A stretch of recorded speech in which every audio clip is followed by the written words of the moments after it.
¿Salió? Ya. Voy a empezar, ¿ah? Ya, ahorita. Ok, ok.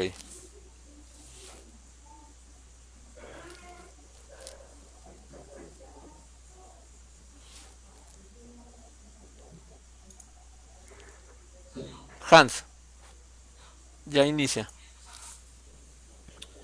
Bien, buenas tardes, les damos la bienvenida a este segundo ciclo de entrevistas relacionadas con los 21 proyectos ganadores de esta segunda convocatoria, proyectos especiales, necesidades emergentes al COVID-19 2022. Al igual que en el ciclo anterior, transmitiremos en vivo y de lunes a viernes a las 3 de la tarde a través de las redes sociales del Fondesit, diálogos con los investigadores principales de cada iniciativa que apuntan a desarrollar rápidamente soluciones efectivas a los desafíos sanitarios ocasionados por la pandemia. Esta segunda convocatoria, organizada por el CONCITEC a través de su órgano ejecutor, el Fondesit, completó su proceso de selección a fines de junio con la publicación de la lista del total de los 21 proyectos seleccionados, que se suman a las 29 iniciativas anteriormente financiadas en la primera convocatoria COVID. Los 21 proyectos que estaremos tocando en este segundo ciclo de entrevistas están relacionados con las áreas temáticas de tratamiento y transmisión del SARS-CoV-2, vacunas, antígenos y antivirales, diagnóstico, vigilancia y salud digital, accesorios sanitarios, epidemiología y prevención, así como investigaciones sociales y económicas. Los 21 proyectos de esta segunda convocatoria recibirán asignaciones de hasta 350.000 soles, sumando un total superior a los 5.5 millones de soles en financiamientos, en subvenciones. En tal sentido, hoy presentaremos el proyecto proveniente de la Pontificia Universidad Católica del Perú titulado Desinfección del equipo de protección personal por inactivación del virus SARS-CoV-2. Recordemos que este es el nombre del virus responsable de la enfermedad que conocemos como COVID-19, usando radiación ultravioleta. Digamos que hay una serie de proyectos que ya vienen desarrollándose en el país que emplean la radiación ultravioleta precisamente para eh, reducir la carga, la presencia de el virus SARS-CoV-2 en una serie de superficies. Vamos a ver entonces este proyecto que está relacionado con la desinfección de nada más y nada menos equipos de protección personal que puedan haber acumulado presencia del virus. Para hablar sobre ello contamos con la participación del investigador principal, el ingeniero Andrés Flores Espinosa, que ingeniero electrónico de la Pontificia Universidad Católica del Perú, es profesor asociado del Departamento de Ingeniería de la PUC y docente desde 1995 en materias de circuitos digitales y procesamiento digital de señales en la carrera del pregrado de Ingeniería Electrónica. Es investigador además en temas de procesamiento de señales e imágenes digitales. Asimismo, hoy también estaremos presentando el proyecto de la Universidad Andina del Cusco titulado Incidencia de infección por COVID-19 y factores de propagación en una cohorte de pobladores residentes a gran altitud.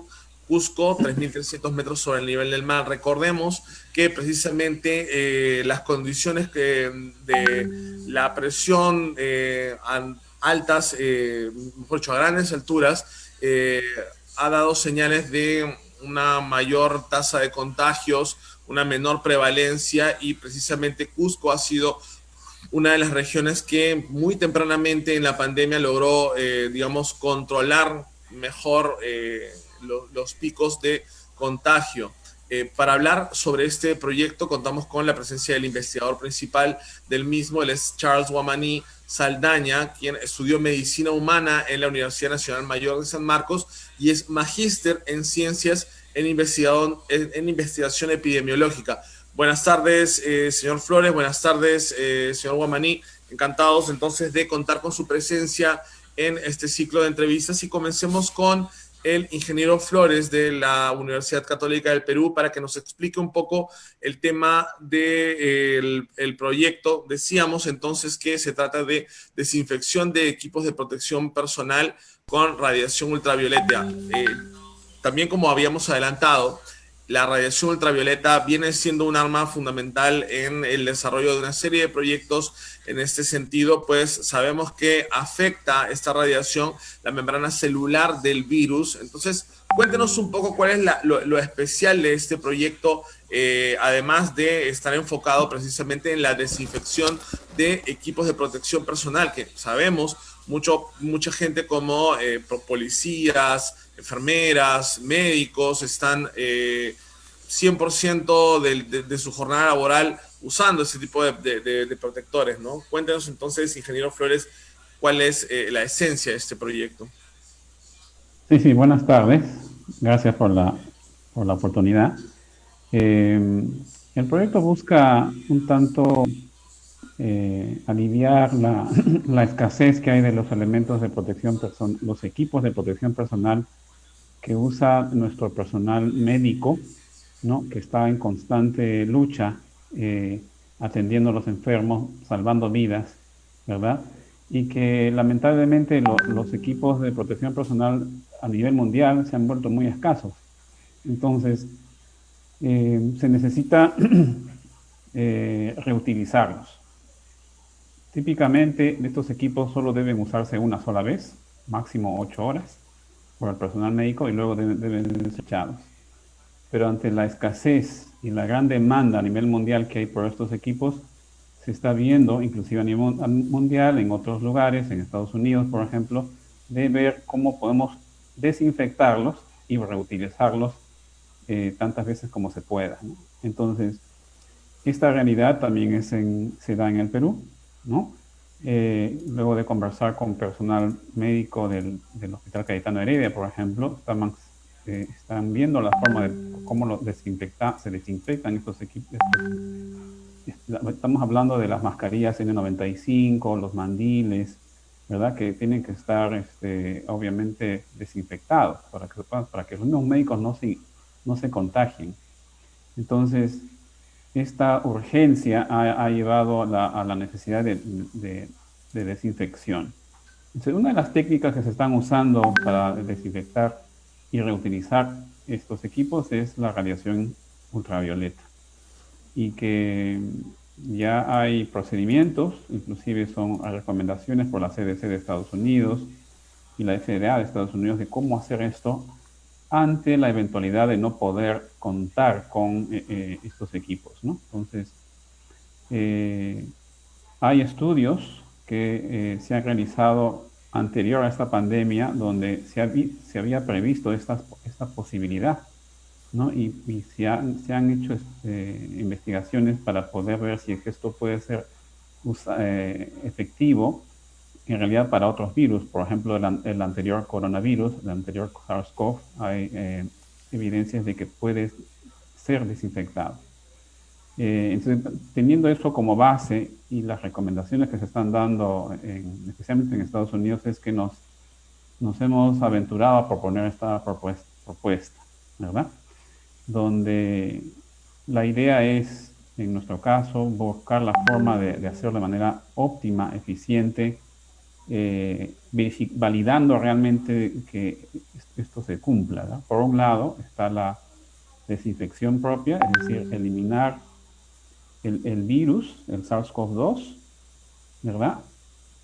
Y por otro lado, que la máscara, luego del proceso de desinfección, siga haciendo su papel, su función de proteger al equipo, al personal médico, ¿no? Entonces, el proyecto está orientado en estas dos partes especialmente. Correcto. Digamos, ¿cómo es que se está proyectando? ¿Qué forma tendría, ¿no? El prototipo que ustedes pretenden desarrollar?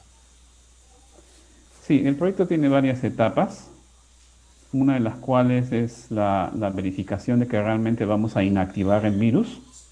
Debe entenderse que la acción de la radiación ultravioleta lo que hace es afectar los ácidos nucleicos, que vienen a ser la información genética que el virus tiene en su interior. Lo que hace la radiación o la luz ultravioleta es digamos, ribonucleico, que en este caso tiene SARS-CoV-2, que está compuesto por una serie de uniones, ¿verdad? Dentro de su, de su estructura. Entonces, lo que hace este virus es romper estructuras internas de este ácido ribonucleico. Y al hacerlo de esa manera, entonces el virus ya no tiene cómo replicarse, ¿no? Porque como deben saber, la acción de este virus es invadir las células saludables y las células lo que hacen es replicarse, porque lo que hace es como el virus como que hackea, por decirlo de alguna forma, en la célula, ¿verdad? Y la célula recibe instrucciones de replicación del virus. Entonces, cuando el virus está inactivado con la radiación ultravioleta, ya no va a tener esta posibilidad de replicación. Y por lo tanto, es como que lo estamos matando, aunque en realidad el virus no tiene vida, ¿verdad? No lo estamos matando, lo estamos inactivando para que no haga su proceso de replicación. Entonces, esto tenemos que de alguna manera verificarlo. Entonces, para eso vamos a contar con una bióloga que es parte de nuestro equipo técnico, que va a hacer, va a verificar mediante ciertas normas, ver si es que esto realmente está ocurriendo. Para eso nosotros, los ingenieros electrónicos, vamos a desarrollar un módulo de pruebas en las cuales vamos a poner las lámparas de radiación ultravioleta.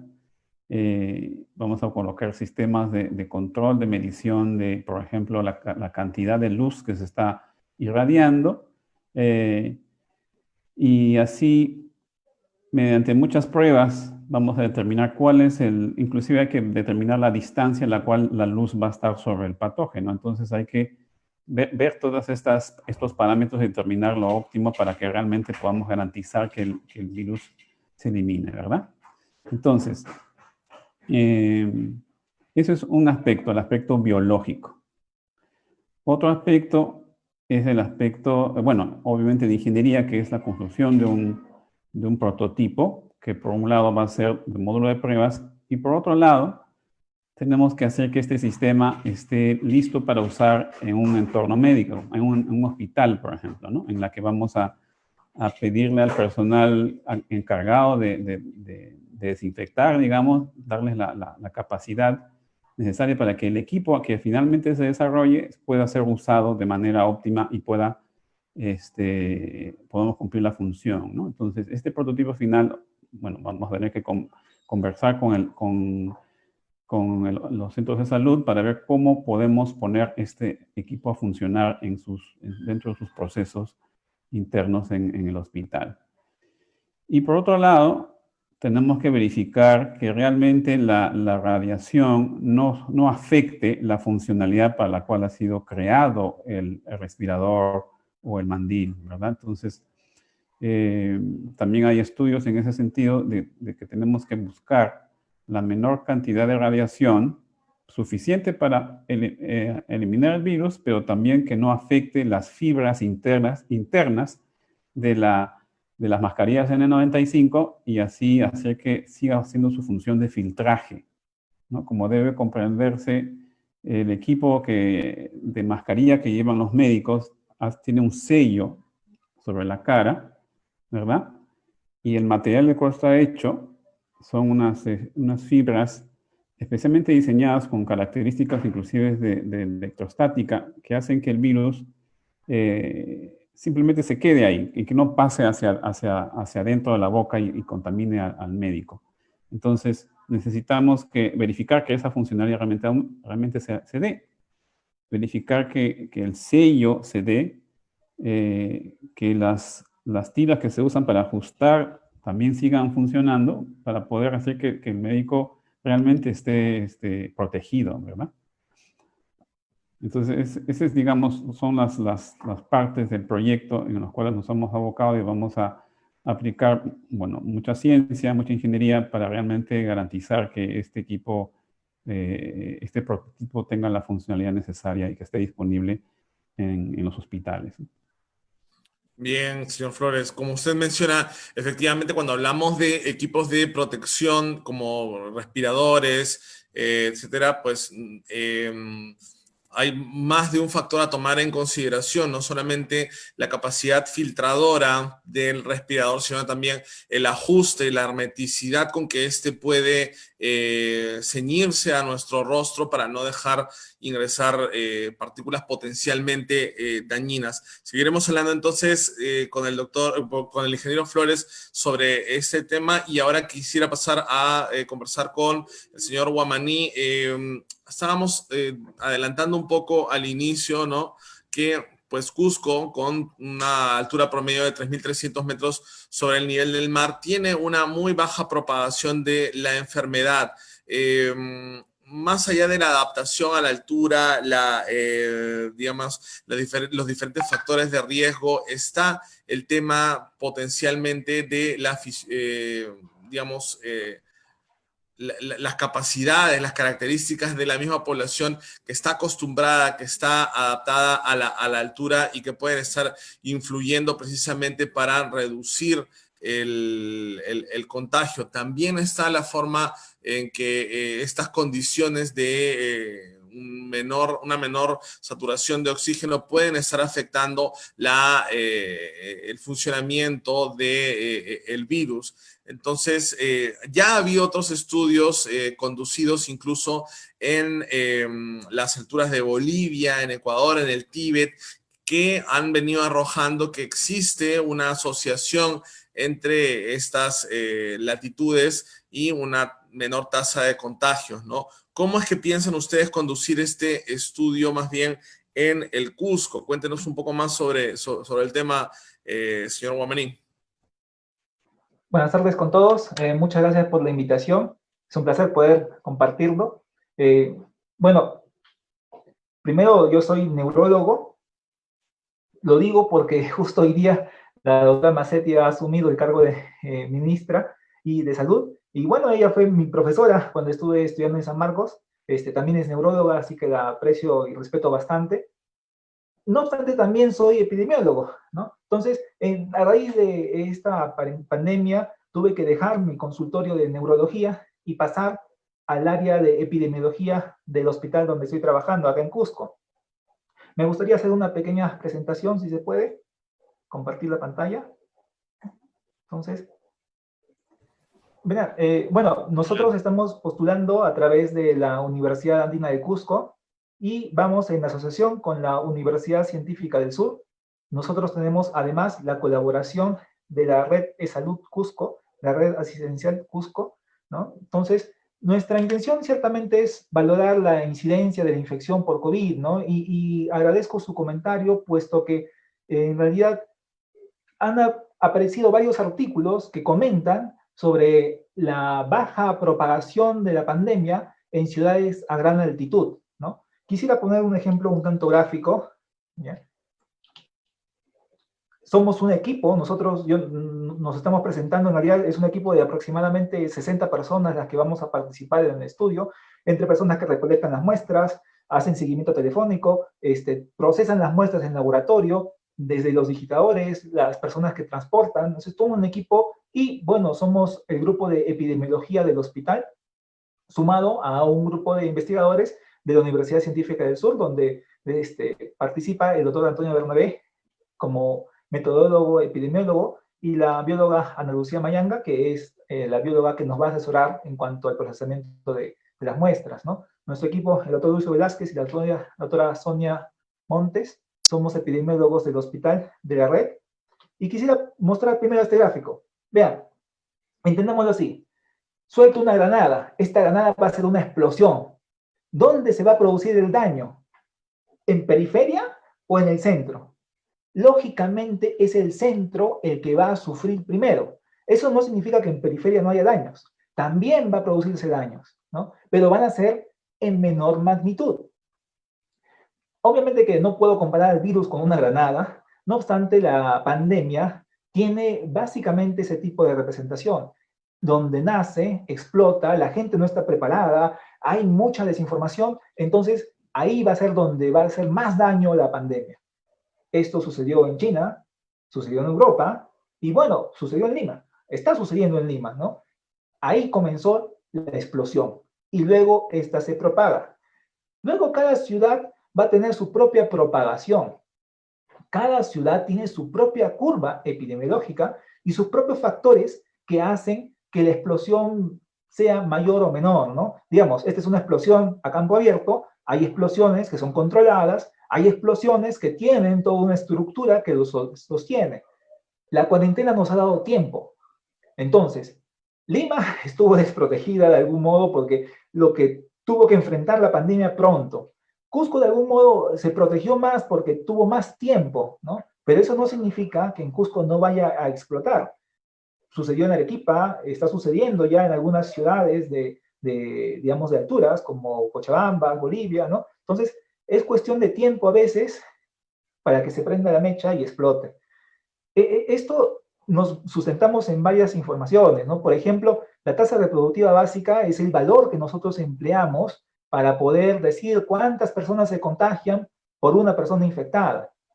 En un escenario ideal, digamos, donde el mismo número de personas infectadas es el mismo número de personas que se van a contagiar al día siguiente, y al día siguiente el R0 sería de 1, ¿no? Por cada persona infectada contagia una más.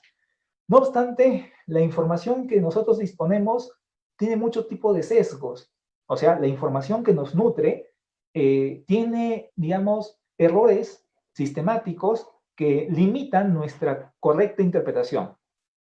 Me refiero, si es que a mí me hacen la prueba y yo no sé que estoy infectado, no voy a saber, no voy a entrar en esa estadística para poder calcular a cuántas personas voy a infectar. Entonces, dependemos de las pruebas, su correcto uso y masificación para que podamos recién decir cómo estamos en ese escenario epidemiológico. Esta es la curva de casos detectados en Cusco hasta inicios de este mes, ¿ya? Como verán, es una curva bastante plana, baja, menos de 1000 casos hasta inicios de este mes, ¿no? Bueno, hasta inicios de mediados del mes pasado. Y ciertamente es una curva que no se compara en lo absoluto con la curva que sucedió en Lima o en otras ciudades, ¿ya? Eso es algo cierto, ¿no? Pero vean, esto es lo que sucedió en España. Y se los pongo de una forma bastante gráfica. La parte superior es la parte de casos detectados por el sistema de salud de España, ¿ya? Al final de la curva, porque acá se grafica una curva, el 0.61% de los españoles terminó infectado, según los datos del sistema de salud de España. No obstante, los españoles hicieron otro estudio, un estudio comunitario. En el estudio comunitario no hicieron lo mismo, la conducta es distinta. Cuando yo espero en el hospital a que vengan los pacientes, va a venir una proporción. Pero cuando yo voy a las calles y hago el estudio comunitario, yo voy a identificar personas que nunca han ido a un hospital. Y ahí encontraron que el 5% de la población española estaba infectada o tuvo la infección. Estamos hablando de que por cada caso diagnosticado en su sistema de salud, habían 8 en la población. ¿Qué significa esto? Que obviamente los sistemas de salud que tienen una vigilancia pasiva, como los que se basan en datos de hospitales, van a tener un subregistro. Van a dejar de diagnosticar a muchas personas. Y eso es lo que todos los países lo tienen. ¿Para qué nos sirve el sistema de vigilancia pasiva? Para tener una idea de la proyección de camas hospitalarias y camas UCI, que eso es lo importante finalmente en un escenario de contención de riesgo, ¿no? Pero no para ver la propagación real de la enfermedad. Otro dato interesante, vean, si ven la gráfica, mientras más oscura es la comunidad autónoma, entonces significa que hay más prevalencia, ¿no? Mayor Hay más prevalencia casos. de casos, correcto, claro. Mientras más blanco, es que hay menos casos. Y esto ejemplifica lo que les mencionaba de la Granada. Aquí explotó, ¿no? Y hay más casos, y acá hay menos, y así menos, ¿no? Entonces, es lo que está sucediendo en las ciudades de Perú. No sé si realmente la altura, y esto digo no sé porque es una hipótesis, y la hipótesis tiene que ser demostrada científicamente. Nuestro objetivo justamente incluye en parte eso, pero no puedo yo salir ya con una hipótesis o al menos un prejuicio de poder decir, no, la altura sí influye. Lo voy a tener que demostrar. No puedo yo aseverar en este momento, ¿no? No puedo adelantarme. ¿no? Doctor, Entonces, perdón, señor Guamaní, ¿por el momento tienen de repente algún tipo de mapeo a nivel provincial en Cusco, algo similar a este mapa que está mostrándonos de España, pero en Cusco con respecto a las provincias dentro de la región, tomando en cuenta que en la región cusqueña, pues casi la mitad de su población vive en un contexto rural, ¿no? En el que, digamos, es un poco más remota la posibilidad del contagio, ¿no? Normalmente las grandes urbes, la zona, digamos, Lima, por ejemplo, ha sido presa de la pandemia de forma tan grave, es que en el contexto urbano es donde hay una mayor tasa de contagio, al menos mucho mayor que en el rural, ¿no? Entonces, no sé si ustedes ya han mapeado esa situación en el contexto de las provincias cusqueñas. claro, verá, nosotros como de salud manejamos una vigilancia principalmente clínica, ¿no? Epidemiología clínica. La epidemiología de campo la maneja hasta el momento el Ministerio de Salud. Y ellos lo que hicieron fue un estudio a nivel de varios distritos de Cusco. El centro de Cusco, el distrito de Cusco, tenía una prevalencia entre 5 a 6%, mientras que las periferias, los otros distritos de Cusco, estaban en 1 a 2%. A partir de ese simple dato, yo podría decir que la altura no es el factor influyente, sino que lo es la densidad demográfica o el nivel de interacción que hay entre las personas, ¿no? No obstante, nosotros vamos a intentar resolverlo. Le explico rapidito. Este es el número de casos, digamos, diagnosticados por el sistema de vigilancia, pero nosotros a través de un modelamiento matemático hicimos una proyección de cuántos casos habría. Entonces hay una gran diferencia entre lo matemático frente a lo identificado. No estoy hablando mal, solamente que nuestros recursos nos permiten identificar esta cantidad de casos, pero en la vida real, en la comunidad, debería haber un número mucho mayor. Nosotros proyectamos que ahorita Cusco debería estar entre unos 16.000 casos aproximadamente. Lo mismo que para Perú, debería estar en aproximadamente unos 6 a 7 veces más de los valores que se indica a través del gobierno, ¿no? Y esto es por la diferencia en el proceso de recolección de datos, ¿no? Entonces, Perú debería estar en aproximadamente más de 1 millón de casos, pero eso es, como le digo, por el tipo de identificación de caso, ¿no? Cusco, la ciudad, creo que todos deben haber visitado en algún momento o conocido al menos la parte turística de Cusco, el centro turístico de Cusco, una ciudad hermosa, bellísima, pero no representa Cusco, ¿no? Cusco también tiene su parte de periferia. Cusco, en realidad, la provincia de Cusco es bastante pequeñita comparado con todas las demás ciudades. Y hay algunas ciudades, por si acaso, por ejemplo, como la Convención, que se ubican a más o menos 1.000 metros de altitud, mientras que otras están casi a 4.000 metros de altitud, ¿no? Entonces, estamos No, hablando la de una. ceja de selva cusqueña, ¿no? Sí, sí, sí, estamos hablando de altitudes muy diferenciadas, ¿no? Entonces, hablar de Cusco, no podemos hablar de a una altura homogénea, ciertamente, pero no solo eso. En la misma provincia de Cusco tenemos distritos que, bueno, yo vivo en un distrito fuera del distrito de Cusco, ¿no? Es el distrito de San Sebastián. Son distritos tal cual uno lo encuentra en cualquier otra ciudad urbanizada, ¿no? Yo vengo, bueno, yo me crié en Villa El Salvador, yo veo este distrito y veo muchas similitudes con distritos como el de Villa El Salvador, San Juan de Lurigancho, La Victoria misma, ¿no? O sea, son distritos que todavía están en desarrollo, están en un proceso de urbanización progresiva. Hay ciertamente la parte que todo el mundo conoce, la parte turística, que es bastante cosmopolita, tiene una vida nocturna, tiene bastante afluencia de turistas, pero a solo 10 o 15 minutos tenemos distritos que tienen una organización completamente distinta, diferenciada. Y además, están otras provincias, por ejemplo acá pongo Quillabamba, que es una provincia que también ha tenido un crecimiento demográfico importante, pero está ubicada a otra altura. Sigue siendo Cusco, ¿ya? La región Cusco, pero tiene un comportamiento distinto. Entonces nosotros pretendemos hacer una evaluación en estos 3 niveles. Cusco ciudad, Cusco periferia, ambas a la misma altura. ¿Para qué? Porque si ahí vemos que hay distintas prevalencias, significa que la altura no es exactamente el problema. Podrían ser factores demográficos, factores sociales, otro tipo de factores. Y esta otra ciudad, Quillabamba, que está a menor altitud. Si es que encontramos que la prevalencia en Quillabamba es similar a la de Cusco, nuevamente, la altura no es un factor netamente influyente. No voy a poder demostrar la altura, tampoco es el objetivo directo, es algo que se desprende, pero porque la altura es una variable en realidad multinivel, ¿no? Afecta no a una persona, sino a todo un conglomerado. Y ahí también encontramos la radiación ultravioleta, el nivel de polución, el número de centros comerciales, etc. Además, quiero resaltar esto, depende mucho qué tipo de prueba apliquemos, ¿ya? El momento en que se aplique. Las pruebas rápidas que usualmente se aplican en todos los hospitales son pruebas con sensibilidad y especificidad, mejor dicho, con precisión diagnóstica, que no es perfecta, no es buena, ¿no?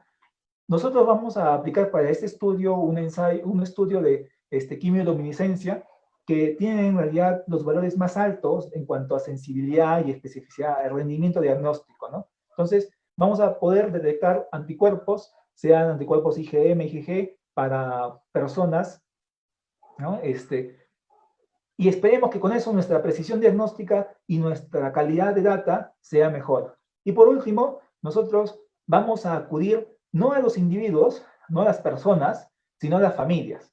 Vamos a hacer, como dije, Cusco distrito, Cusco periferia y Quillabamba, pero vamos a en cada una de ellas seleccionar de forma aleatoria 150 familias. ¿Por qué?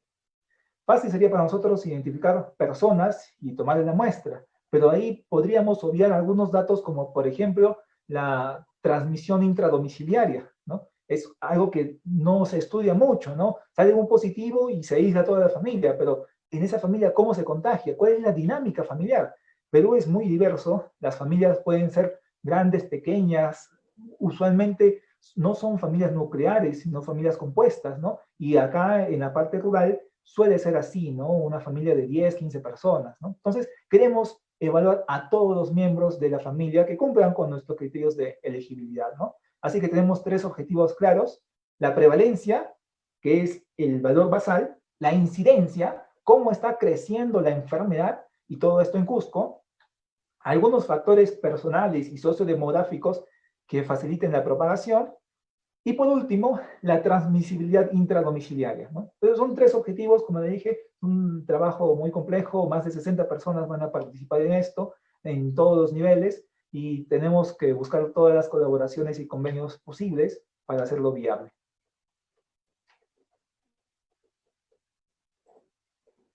Señor Guamaní, ustedes, entiendo, han podido tener acceso, por ejemplo, a muestras o bases de datos del INS, o sea, digamos que muy temprano en el combate a la pandemia lo que se pudo hacer fue caracterizar la genética, el código del ADN del virus de la cepa peruana, ¿correcto?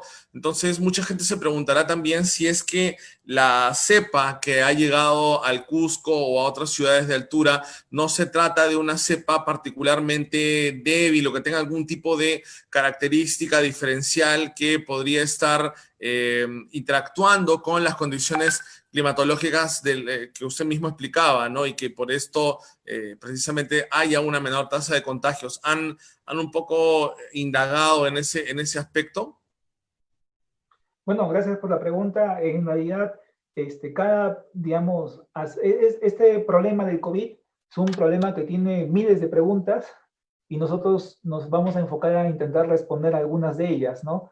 La cepa es algo que ciertamente se deberá estudiar en su momento. No tenemos todavía la disponibilidad técnica para poder hacerlo, ¿no? Es posible que se pueda plantear, pero ahí el tipo de recolección de la muestra sería distinta. Nosotros vamos a buscar detectar anticuerpos, ahí sería detectar directamente el ADN, bueno, digamos, el código genético, disculpen, no ADN, sino el ARN del virus, ¿no? Entonces, no podríamos, digamos, resolverlo en este momento con nuestra investigación. Eso requeriría otro tipo de colaboración. Son decenas de preguntas, no quiero esquivarla, pero incluso con el estudio comunitario que estamos planteando, vamos a solamente poder resolver muy poco sobre la propagación en Cusco mismo. ¿Ya? Lo que intentamos resolver también es el crecimiento de la enfermedad, de la pandemia, lo cual nos daría otro tipo de visión, ¿no?, de la información. Muy bien, señor Guamaní. Pasemos al ingeniero Flores. Bien, ingeniero, se me había quedado un poco pendiente la pregunta de precisamente la forma. Entiendo que van a tener o están ustedes desarrollando también una lámpara, ¿no? Digamos, irradie esta luz ultravioleta. En ese sentido, ¿cuáles consideran ustedes que podrían ser las aplicaciones finales de este proyecto que vienen impulsando? Y si es que considera usted que hay otros usos que potencialmente más adelante, de repente con la entrada de nuevos fondos, podrían ustedes desarrollar para la protección, para la sanitización y el cuidado de no solamente equipamiento, sino incluso de repente indumentaria o personas mismas, ¿no? Sí, sí, gracias por la pregunta. Bueno, en primer lugar, nosotros basamos el proyecto en lámparas germicidas que ya existen en el mercado. ¿Ok? Esta tecnología se viene usando, por ejemplo, para desinfectar aire en sistemas de ventilación o inclusive agua. ¿Ok? Y que tienen todo un proceso normativo para esos fines. Entonces, la idea es usar esas lámparas. Las publicaciones en las que nos basamos se basan en los trabajos de investigación que determinan cuál es la longitud de onda específica para la acción germicida y que ya está estudiado y que se usa hace mucho tiempo, ¿no? Que estamos hablando de las lámparas de radiación UVC. En el espectro electromagnético, la radiación ultravioleta ocupa un espacio un poquito más allá del rango visible. Nosotros percibimos la luz, nuestros ojos, dentro de lo que es un rango visible en el espectro electromagnético. Más allá del azul, ¿no?, están los espectros que tienen que ver con ultravioleta, los cuales hay 3 bandas importantes. La A, la B y la C. Esta radiación es natural, la genera el Sol, ¿verdad? Inclusive se dice que la radiación ultravioleta es peligrosa para nuestra piel, y de hecho lo es, y nosotros en el Perú tenemos alta incidencia de radiación ultravioleta, debido a que, bueno, se dice por el cambio climático, estamos más expuestos a esta radiación y por lo tanto tenemos que protegernos en verano cuando hay mucha radiación solar. Pero esta radiación no es la radiación específica germicida, es básicamente la radiación A y B. La radiación C es rebotada por la atmósfera, no llega a nosotros de manera natural desde el Sol. Entonces tenemos que generarla. Y la generación se hace a través de una lámpara ultravioleta, que es en realidad, en esencia, el mismo principio de la lámpara fluorescente. ¿Ok? Solamente que no está provista del fósforo que hace que se atenúe el efecto ultravioleta. Entonces, la lámpara que nosotros vamos a usar, que es ampliamente usada, es de los 260 nanómetros aproximadamente, 254 nanómetros aproximadamente, y que ya está comprobada su acción germicida, de lo que mencioné anteriormente, de alterar los ácidos nucleicos y hacer que el virus no replique. Y eso está comprobado por muchos tipos de virus, inclusive el SARS-CoV-1, que es el primo, digamos, del SARS-CoV-2 actualmente. Y bueno, la idea es determinar cuál es la dosis específica para poder garantizar que realmente este virus se inactiva. Entonces, hay estudios que dicen que debe tener... Perdón, le preguntaba, en términos de tiempo de exposición, de la intensidad misma de la luz, ¿correcto? Imagino que esos son los aspectos de este proyecto que ustedes están buscando validar en la próxima etapa, ¿correcto? Así es, exactamente. Hay diversos parámetros, ¿no? Por un lado está la intensidad, que debe ser más de 1 joule por centímetro cuadrado. El tiempo que necesitamos suficiente para realmente inactivar el virus. ¿verdad? Además de la distancia a la cual tenemos que estar, debemos aplicar entonces, la potencia estará determinada por la cantidad de radiación, la cual vamos a medir con tipos radiómetros. Vamos a ver cuántas lámparas serán suficientes o necesarias. Por eso es la primera parte del proyecto de hacer un módulo de pruebas y probar en laboratorios de la Universidad Católica, dentro del Instituto de Ciencias Ómicas que tiene la universidad. Esperamos también poder tener acceso al laboratorio de bioseguridad número 3 que tiene el Instituto Nacional de Salud, para poder también hacer pruebas ahí, ¿no? Con el virus real, para lo cual se necesita una serie de permisos y todo. Estamos buscando esos contactos con el INS para realmente aplicar ciencia como debe ser y dar pues la herramienta fundamental para los médicos, y que eventualmente podría usarse para otros aspectos, ¿no? Por ejemplo, para la policía, para hospitales, para colegios, ¿no? Entonces, pero hay que tener presente que la radiación ultravioleta es igualmente peligrosa para la piel, para los ojos. Entonces, se debe usar con cuidado. Por lo tanto, exige tener elementos de seguridad para el personal que lo va a usar, o las personas, para que no haga más daño adicional a lo que pueda dar el virus, ¿no? Correcto, señor Flores, y desde su expertise como profesional en estos temas, ¿cuán escalable ve potencialmente de acá a unos meses la fabricación de un instrumental, de una lámpara con estas características que ustedes puedan encontrar en la investigación por parte de la industria peruana? O sea, ¿qué tan preparada podría estar la industria peruana para empezar a construir reflectores o lámparas que ofrezcan este tipo de prestaciones que ustedes están investigando? Bueno, primero recalcar que las lámparas no las vamos a fabricar. La idea es usar lámparas comerciales que ya están normalizadas y aceptadas por el mercado, ¿verdad? Lo que nosotros proponemos es un equipo, ese equipo que se puede desarrollar y que está dentro de las posibilidades de la industria peruana para realizar. Yo no veo ningún problema en ello.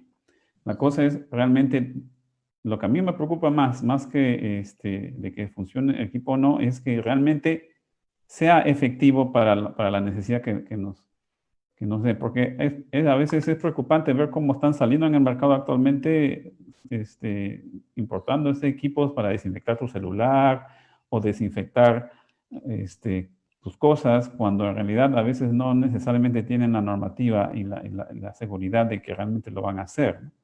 Entonces, por ese lado es, digamos, lo que más queremos incidir. Y yo estoy seguro que una vez que tengamos el prototipo, va a ser fácilmente replicable con empresas que se dedican realmente a la posible comercialización de este equipo, o de generar los suficientes equipos para que estén en todos los centros de salud, que creo que ahorita es la prioridad. Y más adelante se podrá ver otros aspectos similares. ¿Por qué no tener un equipo de desinfección en casa usando radiación ultravioleta, por ejemplo, ¿no? Posiblemente sea una necesidad, ya que todos nos abocamos buena parte de nuestra vida en casa a desinfectar todo lo que entra a nuestra casa. Exacto. Desde la ropa, nuestros alimentos, calzado. ¿no? Es toda una actividad nueva que hacemos. Podríamos aliviar tal vez parte de ese trabajo con un equipo específico para el hogar, ¿no? Bueno, esas son ideas que van saliendo más adelante. Pero ahorita lo urgente es dar el apoyo a nuestro personal de salud que lo necesita realmente para atender a los enfermos y que no se contagien, ¿no? Correcto, ingeniero Flores, muy amable. Señor Guamaní, habíamos estado escuchando en las noticias en semanas previas sobre la reapertura de la ruta de Machu Picchu, ¿correcto?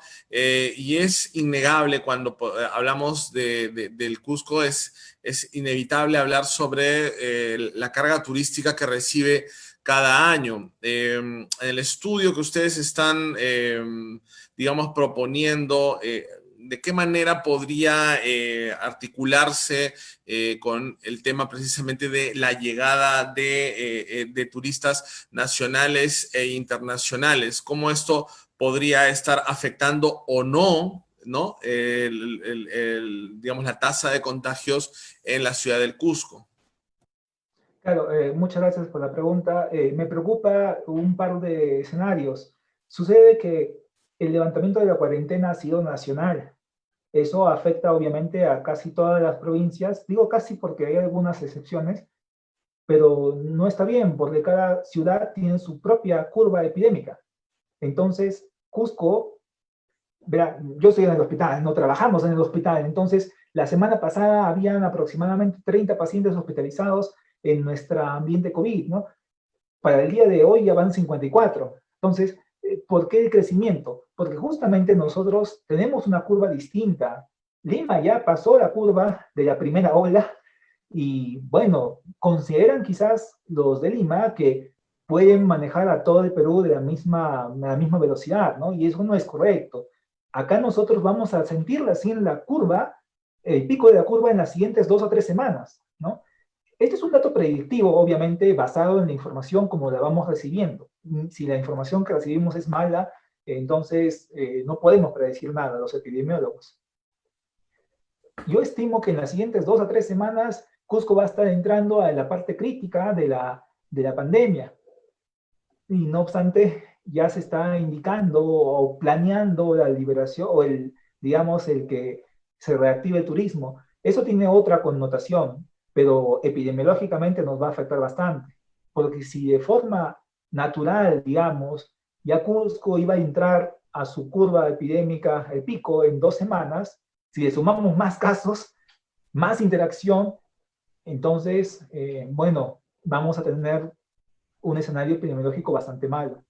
Nuestro estudio, lamentablemente, va a iniciarse todavía en agosto, fines de agosto posiblemente, ¿no? Por una cuestión de logística, conseguir los implementos, la compra de los materiales, los contratos, toda la parte administrativa que, bueno, entonces nosotros vamos a coger la epidemia quizás en el pico o en la parte ya que esté bajando el pico de la ola, así que no vamos a poder tener información que sea útil en el momento, que son las siguientes 2 semanas. O sea, para tener esa información tendríamos que hacerla ahorita y tomar decisiones en este momento.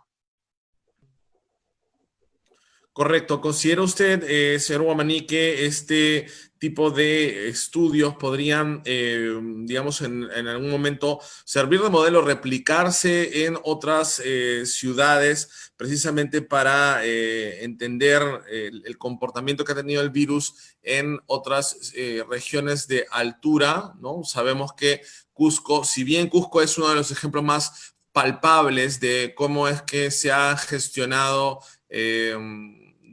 de manera positiva la crisis sanitaria, conocemos también de otras provincias, de otras regiones que a grandes alturas pues también han lidiado con el virus de forma medianamente óptima, ¿no? Entonces, ¿en qué medida también este estudio que ustedes vienen realizando, este proyecto que ustedes están impulsando, puede servir para marcar la pauta a otras regiones?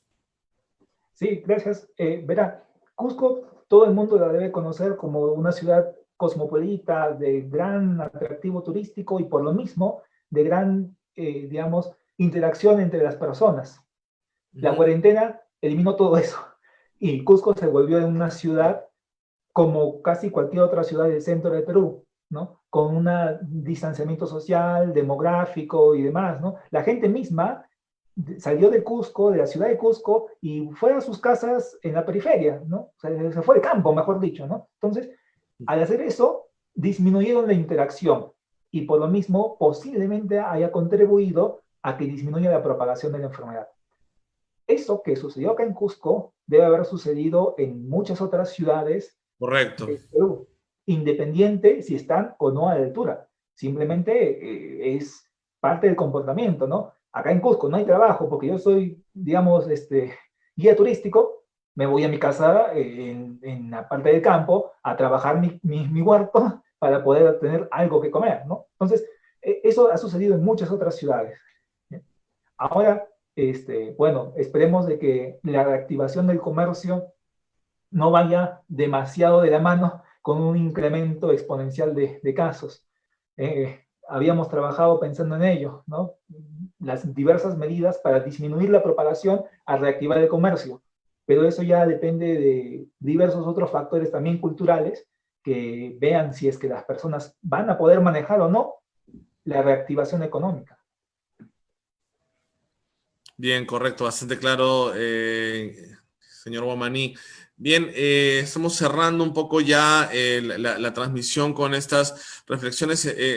Ingeniero Flores, digamos, quizás sería positivo escuchar unas palabras de cierre sobre su proyecto y con respecto a los próximos pasos, lo que esperarían de repente algún tipo de colaboración o de articulación con el INS, con alguno de los organismos del ecosistema de la salud pública en el país, precisamente para acelerar los procesos de validación que ustedes tienen por delante, ¿no? Sí, sí, creo que es importante mencionar, nosotros hemos armado un equipo multidisciplinario, ¿no? Si bien yo encabezo el equipo, igual no puedo dejar de mencionar el valioso aporte que pueden hacer los expertos en biología, bioseguridad, toxicología, que son instituciones tanto de la Universidad Católica como de la Universidad Cayetano Heredia. Y que más bien la Universidad Cayetano Heredia, su hospital y el Instituto de Enfermedades Tropicales Alexander von Humboldt, donde pertenece la doctora Dalila Martínez, que es la que está justamente encargada de la bioseguridad, es donde pudimos enfocar realmente el problema y dar una posible solución, ¿no? Y sí hace falta una interacción más cercana con otros organismos, como puede ser el Instituto Nacional de Salud, con el que nos hemos acercado. Hace falta también que estos equipos, por ejemplo, sean validados o reconocidos por el DGMID, por ejemplo, ¿no? Y que va a ser necesaria una interacción muy cercana con los hospitales para ver cómo se usa el sistema, quién lo va a usar, quién lo va a operar. Hay que hacer una capacitación. Y obviamente queremos que se replique en todos los hospitales del país, ¿no? Para que tengamos esta herramienta lista para su uso y se pueda beneficiar y evitar contagios. Claro, tomando en cuenta que además la luz ultravioleta, como usted ya lo mencionaba, no solamente actúa sobre el COVID-19 o sobre un grupo pequeño de virus, sino también de otros agentes patógenos, bacterias, ¿no? Microorganismos que en general tienen un amplio espectro o una amplia capacidad de enfermarnos de diversas formas, ¿correcto? Entonces, este equipo pues, tendría un efecto más bien con ese abanico de posibilidades, ¿correcto? Es correcto, así es necesario desinfectar. Ahora creo que en esta nueva normalidad vamos a tener que tener una cultura de desinfección mucho más intensa, ¿no? Porque no solamente es el nuevo coronavirus, también hay otras infecciones. Tenemos la tuberculosis, que es endémica, y tenemos que protegernos con lo necesario a nosotros, los médicos y todas las personas, ¿no? Muy bien, muchas gracias, ingeniero Flores. Señor Guamaní, entonces también sus palabras de cierre sobre las expectativas de este proyecto y lo que esperan conseguir, quizás en una cuestión de plazos o un término de tiempo en el que esperan conseguir algún resultado palpable. Muchas gracias. En realidad nosotros pretendemos intentar disminuir la brecha diagnóstica, ¿no? Me refiero a que la información con la que se maneja la pandemia es una información principalmente hospitalaria. No digo exclusiva, pero sí principalmente. Y esa información, por lo mismo, tiene un sesgo o diferencias con lo real. Nuestro estudio busca acercarnos un poco más a esa realidad y lamentablemente la expresión de la enfermedad no va a cambiar gracias a nuestros datos, pero sí va a cambiar cómo podemos hacerle frente a a la propagación y a otros factores que identifiquemos, ¿no? Considero importante de que todos los que hacemos investigación debemos tener cierto escepticismo en cuanto a qué nos enfrentamos. Si es que yo doy respuestas antes de hacer la investigación, ¿para qué hago la investigación? ¿No? Nosotros creo que deberíamos pensar de que se puede generar una u otro resultado y por eso demostrar nuestra hipótesis. Entonces, si la altura es o no es un factor, es algo que también vamos a estudiar, pero no es, digamos, algo que haya salido en ningún estudio. Los estudios que han salido son datos ecológicos y hay un sesgo ecológico importante. Lo mismo, si queremos calcular la propagación de la enfermedad, con los datos, como ya he mencionado varias veces, con su propio sesgo, vamos a caer en ciertos errores. Entonces, no estoy diciendo que esté mal, para nada, porque yo mismo lo genero, porque también trabajamos en el hospital. Es lo que tenemos, ¿no? Lo que disponemos. Y con eso poco que disponemos, le hacemos frente. Este estudio esperemos que ayude a resolver una o dos preguntas de las miles que existen sobre COVID y que ese par de preguntas respondidas ayuden a enfrentarlo, ¿no? Tenemos mucha fe en que podamos conocer algo más del COVID gracias a esta investigación. Gracias. Bien, muy amables ha sido por su tiempo, ingeniero Flores, señor Guamaní, y a quienes nos siguen en esta transmisión quisiera comentarles que mañana, jueves 16 de julio, estaremos presentando el proyecto proveniente de la empresa Alda Lab, titulado Equipo Concentrador y Suministrador de Oxígeno Medicinal Autosustentable para uso intrahospitalario en la atención de pacientes con COVID-19. Asimismo, estaremos presentando la propuesta o la iniciativa de la Asociación Benéfica Prisma, titulada Suplementos Dietéticos para prevenir el COVID-19 grave en la población vulnerable. Para comentar ambas propuestas, ambos proyectos, estarán con nosotros Juan Francisco Canchumani Guamán de Alda Lab y Carlton Evans de la Asociación Benéfica Prisma. Nuevamente, muchas gracias a los invitados y a quienes nos siguieron en esta nueva transmisión y conmigo será hasta mañana. Que estén bien. Buenas tardes.